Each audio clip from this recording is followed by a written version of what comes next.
Chapitre 10 28 mai, Paris, stade de Roland-Garros. Jackie et moi, nous sommes dans le club VIP du stade.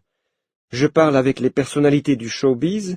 Jackie photographie des acteurs et des chanteurs.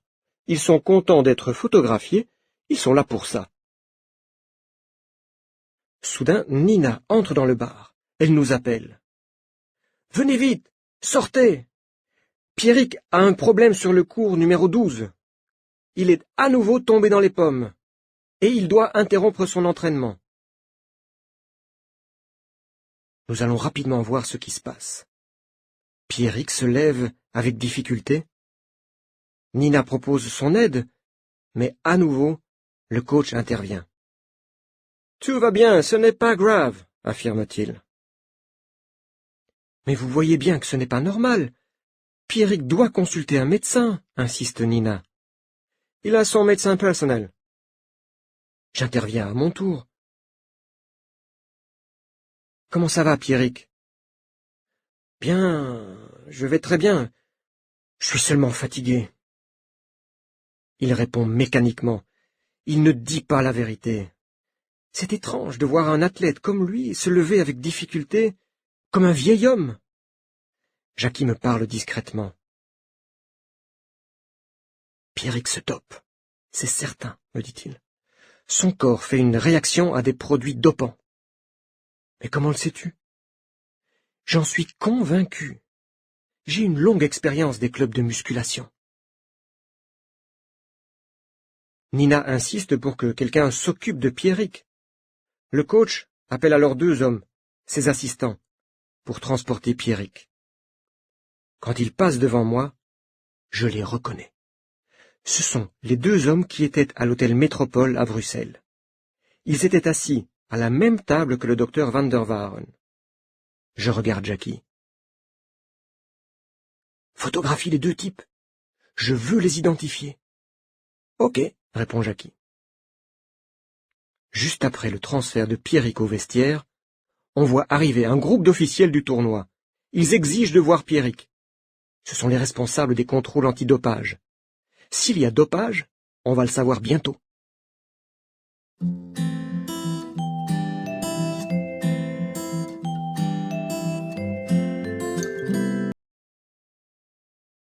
Chapitre 11. Plus tard, dans la journée, je résume la situation à mes collègues. 3 informations. Premièrement, le contrôle antidopage de Pierrick est négatif. Ça signifie que Pierrick ne consomme pas de produits non autorisés.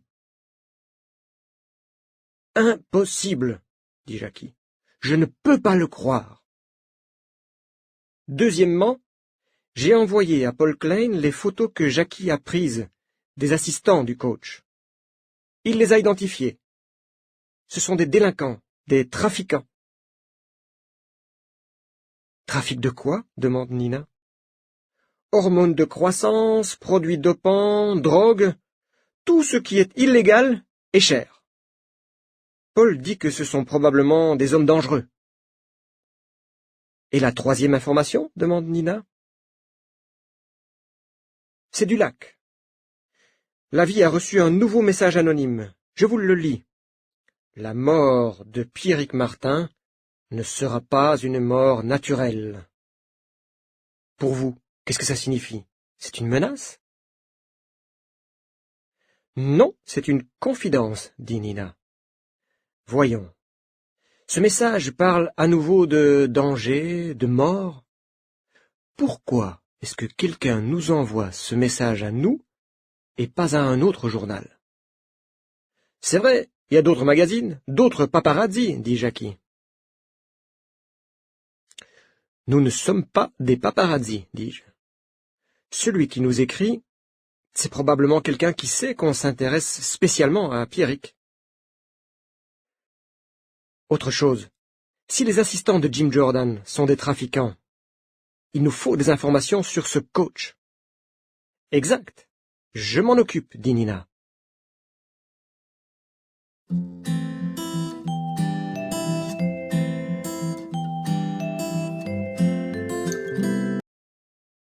Chapitre 12. Bruxelles, le 30 mai.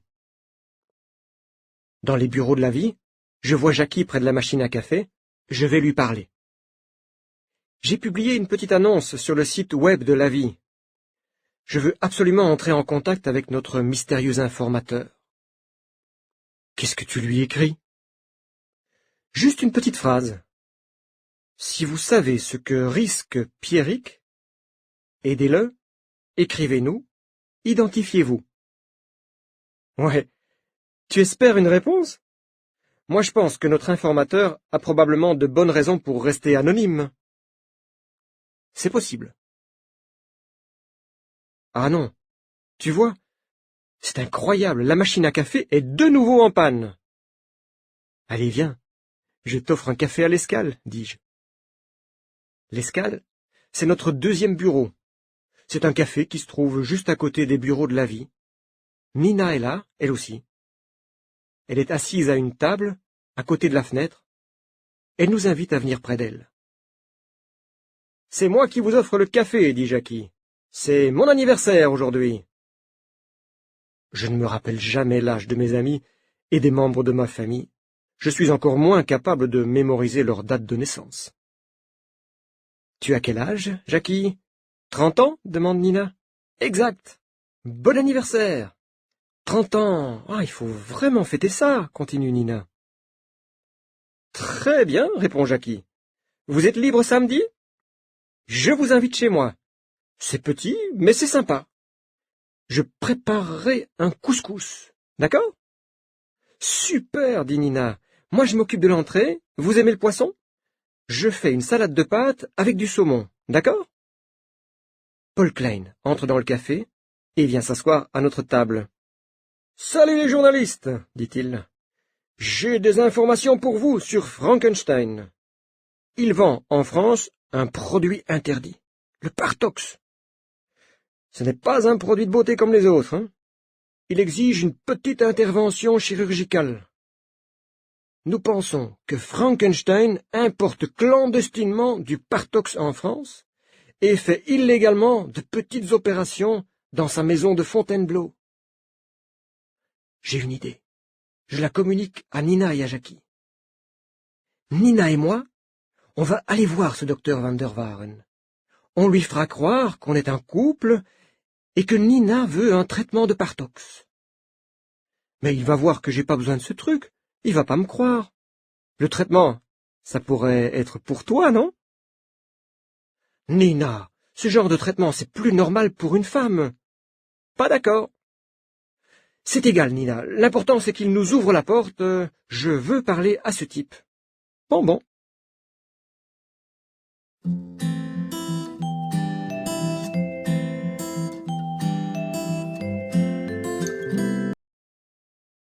Chapitre 13. Samedi 2 juin, jour de l'anniversaire de Jackie. « Vous savez ce qui m'est arrivé ce matin ?» dit Jackie. « Je suis allé au supermarché.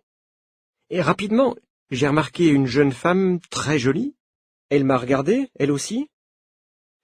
Tranquillement, j'ai commencé à mettre dans mon caddie tous les légumes nécessaires pour le couscous, courgettes, navets, carottes, persil. »« D'accord, interrompt Nina. Résume, s'il te plaît. » Bon. Après le rayon légumes, je suis allé chercher la viande, j'ai pris de l'agneau. Résume, Jackie, répète Nina. La jeune femme était toujours là, elle me regardait. Ensuite, je suis allé chercher du vin. Elle restait à une certaine distance, mais elle me regardait, c'était évident. Et alors, tu l'as invitée, demande Nina. Attends. Pardon, excuse-moi, je suis impatiente.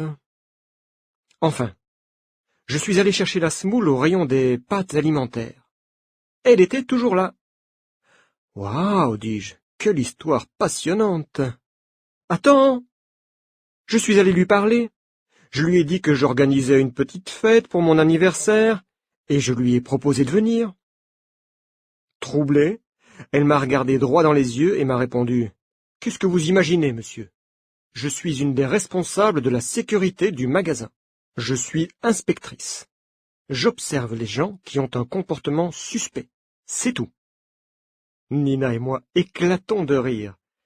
Jackie n'a vraiment pas de chance avec les femmes. Chapitre 14.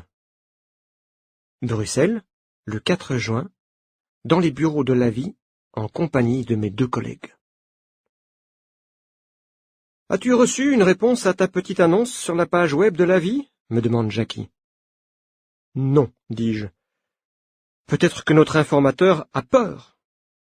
Ou peut-être qu'il ne lit pas l'Avis. Qu'est-ce que tu proposes ? Je suis sûr que l'auteur des lettres anonymes nous connaît ou qu'il connaît l'un de nous. Pourquoi ? Me demande Nina. C'est quelqu'un qui sait que nous nous intéressons à Pierrick. Alex, il y a quelques jours que je veux t'en parler, dit Jackie. C'est peut-être stupide, mais je pense à un type. Vas-y, je t'écoute. Il s'appelle Jean-Claude Domino. C'est un champion de triathlon. Tu sais ce que c'est, le triathlon ? C'est la combinaison de 3 disciplines, pas vrai ? Course à pied, natation et vélo. Correct. Eh bien, il y avait dans mon club de gym, avant l'arrivée de Nina, un candidat au titre de champion olympique de triathlon. Un candidat ? Demande Nina. Oui, c'était il y a 2 ans. Finalement, il n'a pas participé à la compétition. Sa préparation physique a été très dure. 3 heures par jour à la salle de gym, en plus de la piscine, uniquement pour développer sa musculature. Quelques semaines avant la compétition, il a eu des problèmes de santé. Lesquels ? dis-je. Il tombait dans les pommes. À cause de quoi ? Dopage ? Contrôle antidopage négatif, aucune substance identifiée. Exactement comme Pierrick, continue Jackie. Pourquoi est-ce que tu penses à lui ? demande Nina. À cause de l'évolution rapide de sa musculature. C'était pas naturel. C'est un ami ? dis-je. Non, on se connaît, c'est tout. Il va encore dans ton club de gym ? Non. Trouve son adresse, on va voir ce type.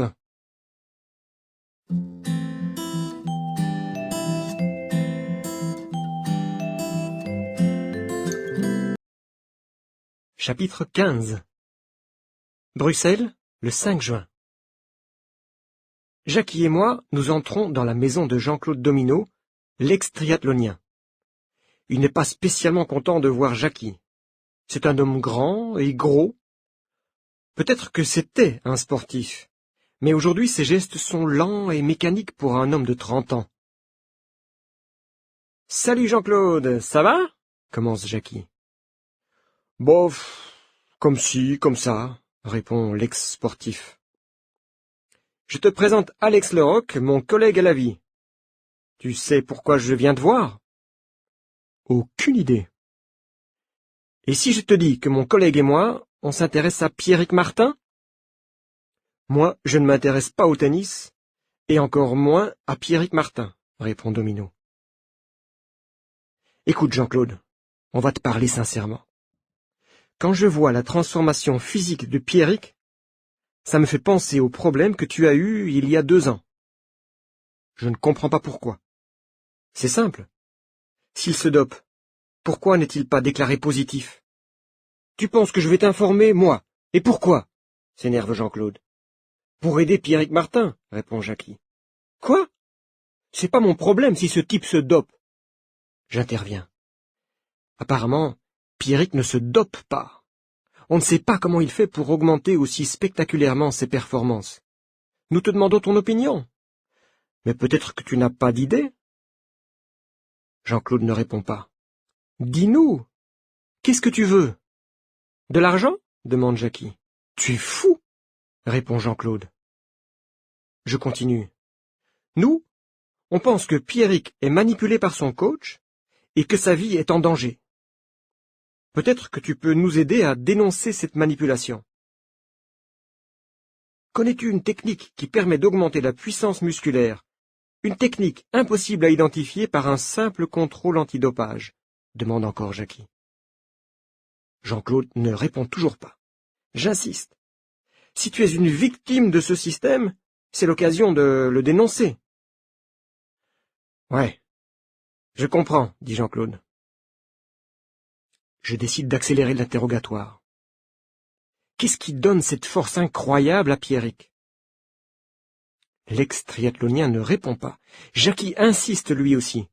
Pourquoi est-ce qu'il tombe tout le temps dans les pommes? Laissez-moi du temps, je dois réfléchir, dit-il enfin. Ok. Si tu décides de nous aider, écris-moi, conclut Jackie. Je te donne ma carte avec mon adresse e-mail et mon numéro de portable. Nous sortons de l'appartement de Domino avec la certitude qu'il sait quelque chose. Il doit parler, il va parler.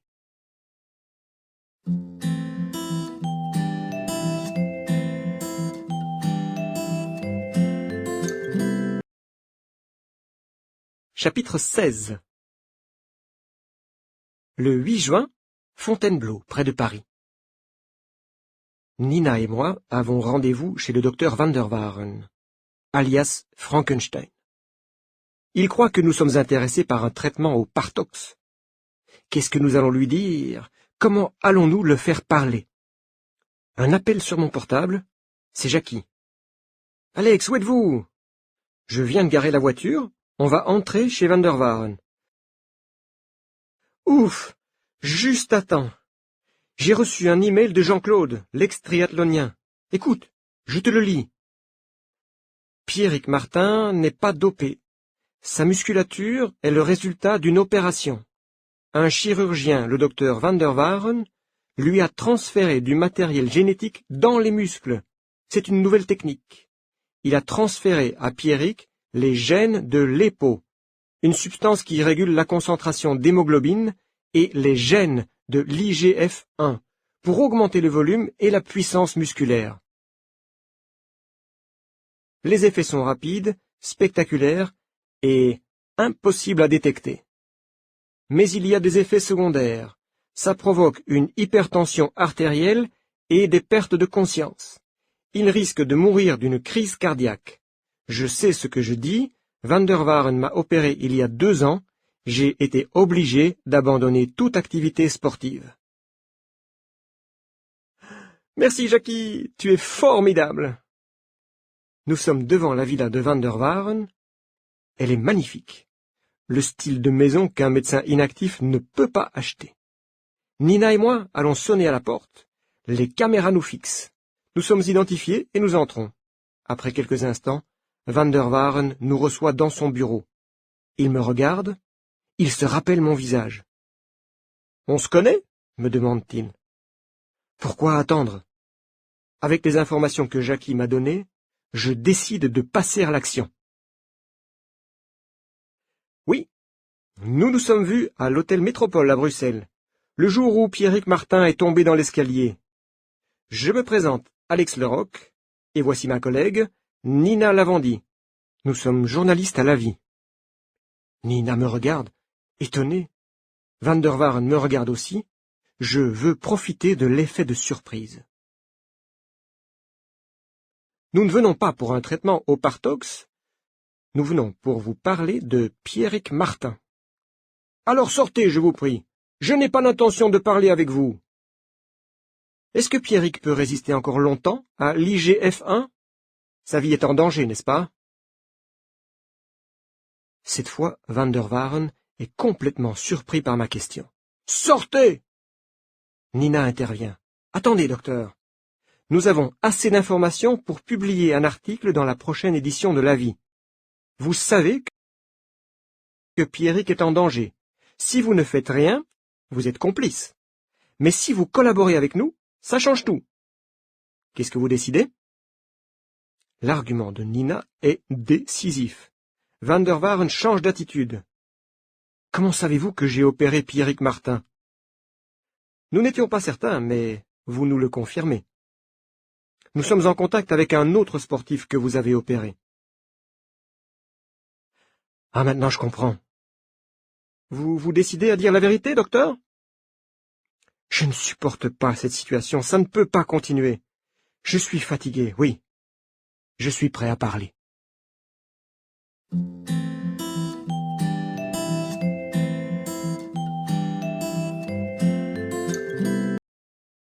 Chapitre 17. Paris, le 9 juin.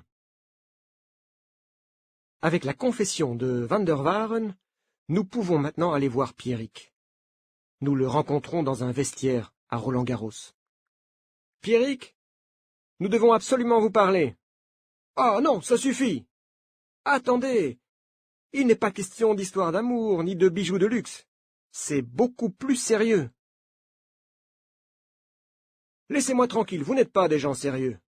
Nous voulons parler des gènes de l'EPO, de l'IGF-1. Ce ne sont pas des sujets sérieux ?»« Qu'est-ce que c'est ?» demande Pierrick, toujours aussi bon comédien. « Vous êtes en danger, Pierrick, et vous le savez, dis-je. Jim Jordan, votre coach, est un criminel qui utilise les sportifs pour gagner un maximum d'argent. Pour lui, vous êtes un animal de laboratoire. »« Qui vous a dit ça? Qu'est-ce que vous savez de tout ça ?» Le docteur Van der Waaren a décidé de parler. Un autre sportif, Jean-Claude Domino, a également parlé. Dites la vérité, et ce Jim Jordan ira en prison. Et ma carrière sportive? Avec l'EPO et l'IGF-1, vous pouvez peut-être gagner ce tournoi, mais votre cœur ne résistera pas à d'autres compétitions. Une porte s'ouvre. Nous voyons entrer Jim Jordan avec ses deux complices. « Et vous, les journalistes ?» dit Jim Jordan. « Je crois que vous avez besoin d'une leçon. » Les deux assistants de Jim Jordan se précipitent sur moi pour m'immobiliser. Ils ne regardent pas Nina. Quelle erreur! Quand il s'intéresse à elle, il est trop tard. Un des agresseurs reçoit un violent coup de pied dans la nuque. Il tombe sur le sol et reste couché, KO. L'autre adversaire, furieux, attaque Nina. Mais comme elle pratique le kickboxing avec beaucoup de talent, elle évite ses attaques et le neutralise grâce à une série de coups de poing dans le ventre et au visage. Nous nous retournons vers Jim Jordan, paralysés par la surprise. « Monsieur Jordan, demande Nina, vous voulez donner des leçons ?» Pendant que j'appelle la police, je regarde Nina avec admiration. Voilà une sportive qui n'a pas besoin d'EPO ni d'IGF-1 pour affronter ses adversaires. « Et vous, Pierrick, demande Nina, êtes-vous prêt à dire toute la vérité sur Jim Jordan maintenant ?»« Oui. Et Roland-Garros, c'est fini pour moi. »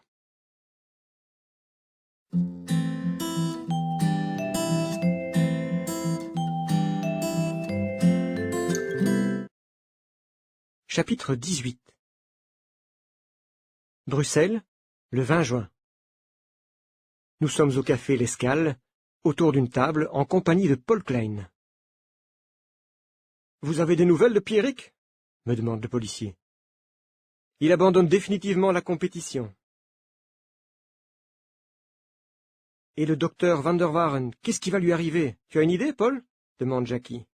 « Grâce à son changement d'attitude, il n'ira pas en prison, mais il sera sans doute obligé de vendre sa maison de Fontainebleau et ses appartements en Suisse. »« C'est bien lui qui a opéré Jean-Claude Domino ?» demande Nina. « Oui. Et quand Van der Waaren a compris que cette manipulation génétique était dangereuse, il a décidé de pratiquer uniquement la chirurgie esthétique. »« Alors, pourquoi est-ce qu'il a accepté d'opérer Pierrick ?» demande Nina. « Ça fait 2 ans que Van der Waaren exporte illégalement du Partox en France, et qu'il pratique des opérations chirurgicales sans autorisation.